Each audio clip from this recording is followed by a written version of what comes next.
Chapter 11. The Great Agra Treasure.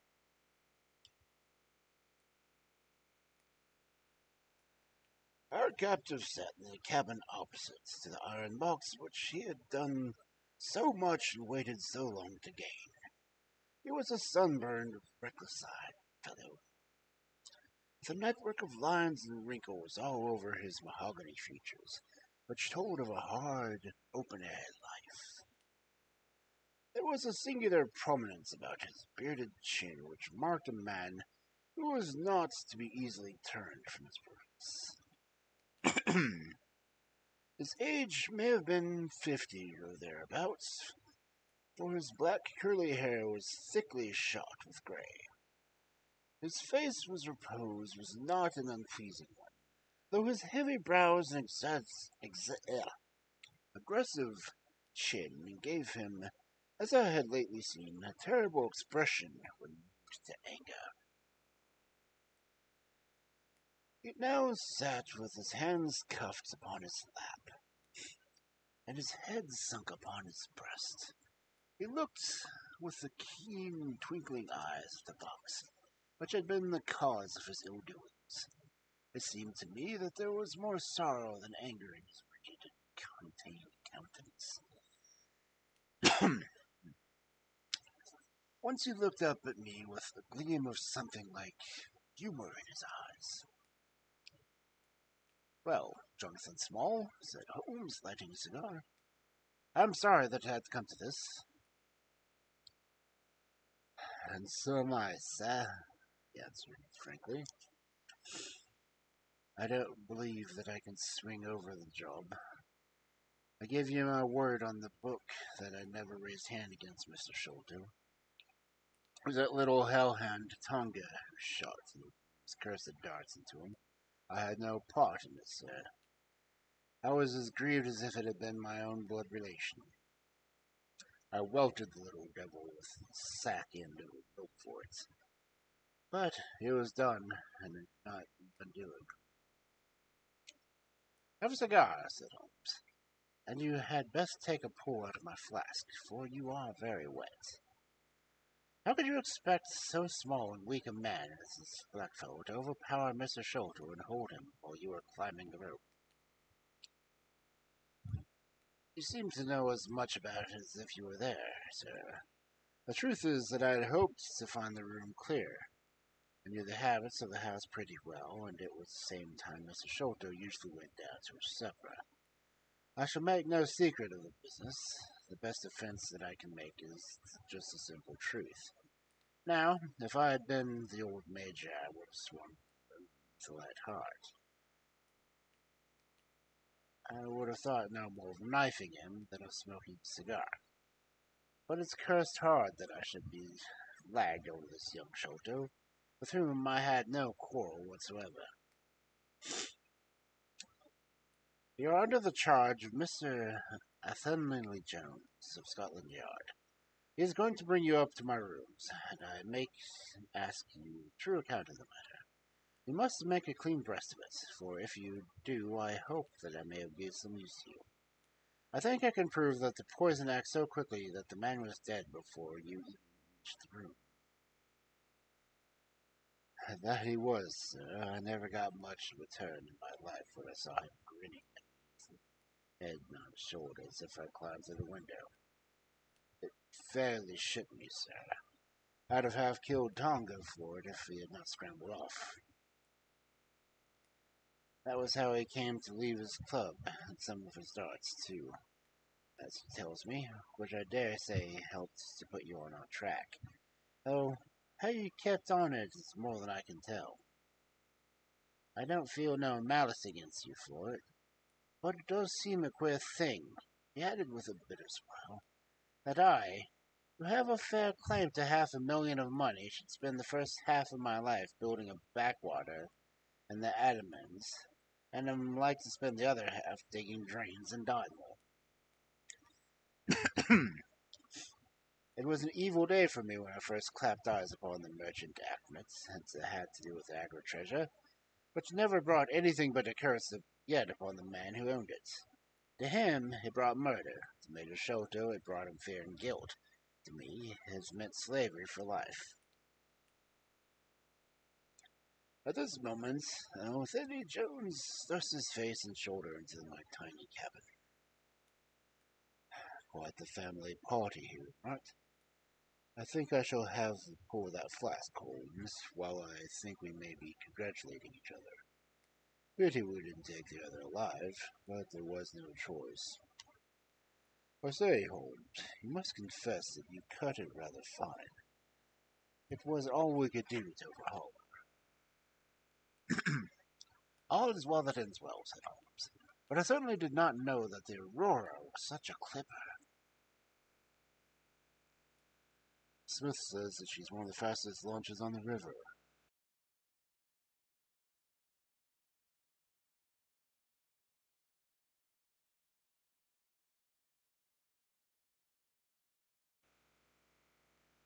Neither did he, cried our prisoner. Not a word. I chose his launch because I heard that he was a flyer. We told him nothing, and we paid him well, and he was to get something handsome if we reached our vessel, the Esmeralda, at Gravesend, outward bound for the Brazils. Well, if he has done no wrong, we shall see that no wrong comes to him. If we are pretty quick in catching our men, we are not so quick in condemning them. It's amusing now to see the consequential Jones was already beginning to give himself airs of the strength of the capture. The slight smile which played over Sherlock Holmes's face, I could see that the speech had not been lost upon him. We will be at Vauxhall Bridge presently, said Jones. We shall land you, Dr. Watson, with the treasure box. I need hardly tell you that I am taking a very grave responsibility upon myself in doing this. It is most irregular, but of course the arrangement is not. I must, however, as a matter of duty, send an inspector with you, since you have so valuable a charge. Drive, no doubt? Yes, I shall drive. It is a pity there is no key, that we may make an inventory. We will have to break it open. Where is the key, my man? At the bottom of the river, says Small shortly. There was no use of you giving the unnecessary trouble. We've had work enough already through you. However, Doctor, I need not warn you to be careful. Bring the box back with you to Baker Street rooms. You'll find us there, and on our way to the station. We landed near Vauxhall with a heavy iron box, and with the buff, genial inspector as my companion. A quarter of an hour's drive brought us to Mrs. Cecil Forrester's. The servant seemed surprised at so late a visitor. Mrs. Cecil Forrester was out for the evening, she explained, and was likely to be very late. Miss Morstan, however, was in the drawing room, so to the drawing room I went, box in hand, leaving the obliging inspector in the cab.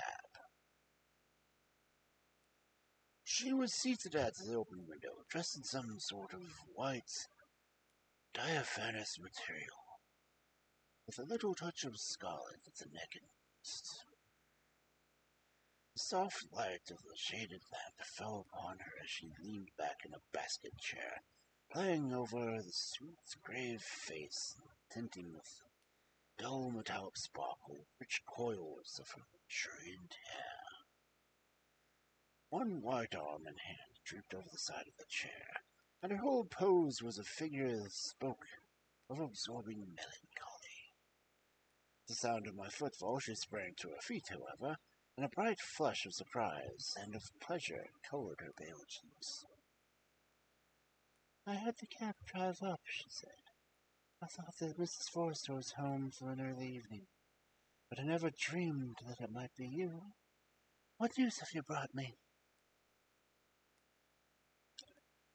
I have brought something better than news, said, pulling out the box on the table and speaking jovially and boisterously, though my heart was heavy within me. I have brought you something which is worth all the news of the world. I have brought you a fortune. She glanced at the iron box. Is that the treasure, then? She asked, coolly enough. Yes, this is the great Agra treasure. Half of it is yours, and half of it is Thaddeus Sholto's. You'll have a couple 100,000 each. Think of that. An annuity of 10,000 pounds. There will be a few richer young ladies in England. Is it not glorious? I think that I must have been rather overacting my delight, and that she dissected a hollow ring in my congratulations. For I saw her eyebrows rise a little, and she glanced at me curiously. If I have it, she said, I owe it to you. Oh, no, I answered. Not to me, but to my friend Sherlock Holmes. With all the will in the world, I would never have followed up such a clue which has taxed even his analytical genius. As it was, we very nearly lost it in the last moments. Pray sit down and tell me all about it, Dr. Watson, she said. I narrated briefly what had occurred since I had seen her last. Holmes's new method of search, the discovery of the Aurora, the appearance of Thunderly Jones, our expedition in the evening, wild chase down the Thames. She listened with parted lips and shining eyes to my recital of my adventures. When I spoke of the dart which had so narrowly missed us, she turned so white that I feared that she was about to faint. It is nothing, she said, as I hastened to pour her out some water. I'm all right again. It was a shock to me to hear that I'd placed my friends in such horrible peril. That is all over, I answered. It was nothing. I will tell you no more gloomy details. Let us turn to something brighter. There's the treasure. What could be brighter than all that? I got to leave to bring it with me, thinking that it would interest you to be the first to see it. It would be of greatest interest to me, she said. There was no eagerness in her voice, however. It had struck her, doubtless, that it might seem ungracious upon her part to be indifferent to the prize which had cost so much to win. What a pretty box, she said, stooping over it. This is Indian work, I suppose? Yes, it is Benares metalwork. And so heavy, she exclaimed, trying to raise it. Box alone must be of some value. Where's the key? Small threw it into the Thames, I answered. I must borrow Mrs. Forrester's poker. There was a front of thick and heavy hasp, wrought in the image of a sitting Buddha. Under this I thrust the end of the poker and twisted it outward as a lever. The hasp sprang open with a loud snap. With trembling fingers I flung back the lid. We both stood gazing in astonishment. The box was empty.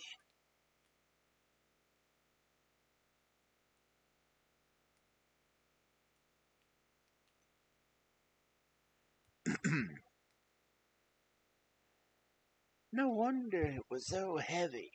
The ironwork was 2/3 of an inch thick all around. It was massive, well made, and solid, like a chest constructed to carry things of great price. But no one shred or crumb of metal or jewelry lay within it. It was absolutely and completely empty.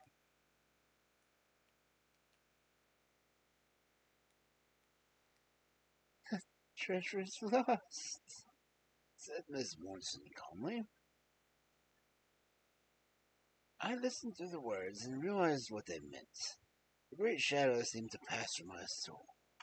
I did not know how this Agra treasure had weighed me down until now that it was finally removed.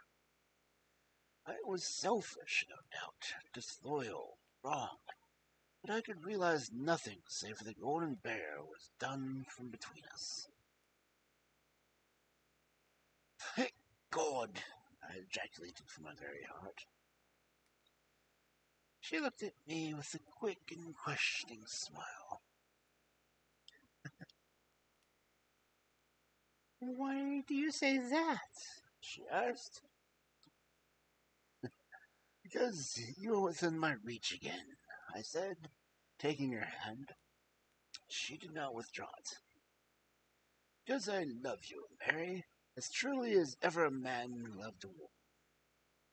Because this treasure, these reaches, I sealed my lips.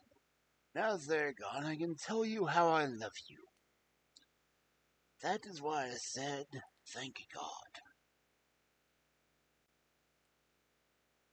Say, thank God, too. She whispered as I drew her to my side. Whoever had lost the treasure knew that night that I had gained